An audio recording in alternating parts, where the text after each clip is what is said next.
It's interesting to me, and you'll see it throughout this ebook. There are big topics and big themes that are all interrelated, right? Sometimes they're a blend of technology and business. There are changes in societal behavior, about how we think of things on a macro level as human beings. But in the center of that whole big universe, there's somebody in the middle of that. And in retail, it's that employee or that store manager. And as interesting and evolving as that world gets, because the technology is changing, because people's behaviors are changing, what they expect is changing, there is a retail person in the middle of that universe that is that moment of truth. They're standing across from your customer who has different behaviors and different expectations, and they're looking for answers. And it's that retail associate that provides those answers. And so knowing, what options they have and how they can help solve it, they are actually the broker. The whole thing falls apart if there isn't somebody there to know which way to send that transaction to help that customer achieve what they're trying to achieve. They have to be at the center of it. This is not just about technology. This is not always just about big ideas. There are people that actually make this come alive. When I talk about people jumping to the technology, I think it's a really natural reaction, right? When you look at the information that retailers are bombarded with, smartphone penetration, the power of the next generation of smartphone, who's going to own smartphones globally, what tablets are doing, it's pretty hard not to look at that shiny object. And put that together with the challenge and the buzzword of an omni-channel, and retailers quite naturally, go into that reactionary, what can we do with this mode? The danger here, though, is that your e-commerce group will go away and they will start trying to think about the technology they understand and the business they understand. And you'll have an IT group that supports store solutions, and they're wondering, what does this omni-channel mean to me? And they'll go away and they'll think about that. And your marketing team will do that, and your finance team will do that, and your merchants will do that.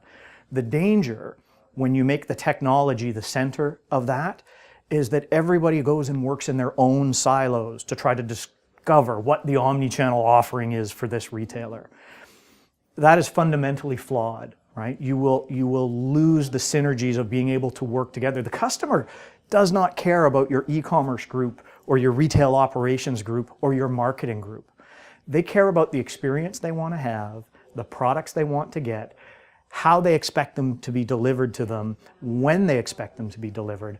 They don't care about e-commerce. They don't care about retail operations. You need to have a customer-centric strategy around whatever your omni-channel offering is going to be. You need to start there rather than the technology. And so that, I think, is one of the biggest challenges that retailers face today is they know their world is changing. They know those behaviors and those expectations that we talked about are now different. The challenge is, don't try to solve it in your own little business silo. Get all of the right people around the table to talk about the customer, and the strategy will unfold from there. You can't sit down with a retailer today and not talk about omni-channel or multi-channel.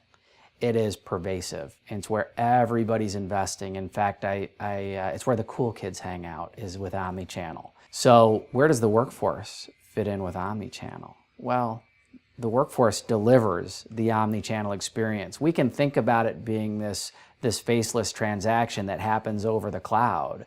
But the reality is that most omni-channel transactions still occur in the store, whether I'm buying online and picking up in the store, or whether I'm shipping from the store direct to home. Your associate becomes the crux of the omni-channel transaction. People aren't looking at it that way, though, right now. So as an operator, you need to start asking yourself, what's the labor associated with these omni-channel transactions? For many people, they roll out buy online and pick up in the store, for example, and the impact on labor today, or at first, is minimal. There's not a big rush. They maybe get a couple transactions a week. The question becomes, how does that impact labor down the road? At what point do you reach a tipping point with the transactions that come into your store that are buying online, where that labor starts to feel substantial and really take away from the other activities that you expect your associates to be doing in the stores? There are ways to model that information and really help understand when you need to start investing labor for omni-channel purposes or when it fits into just the normal course of operations.